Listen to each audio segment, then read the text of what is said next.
ఇంటింటికి మంచి చేశాం కాబట్టి ఈ ఎన్నికల్లో ఇంటింటికి మీ బిడ్డ మంచి చేశాడు కాబట్టి మీ బిడ్డ ఒంటరిగా బయలుదేరాడు ఎన్నికలలో యుద్ధానికి.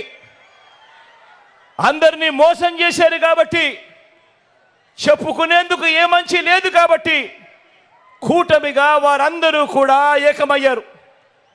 మీ బిడ్డ ఒక్కడు, నక్కలు తోడేళ్ళు అనేక మంది. జరగబోతా ఉంది కురుక్షేత్ర సమర యుద్ధం. సిద్ధమేనా?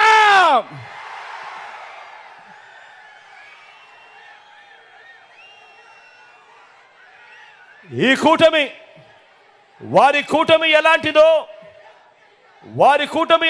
మీరే చూస్తున్నారు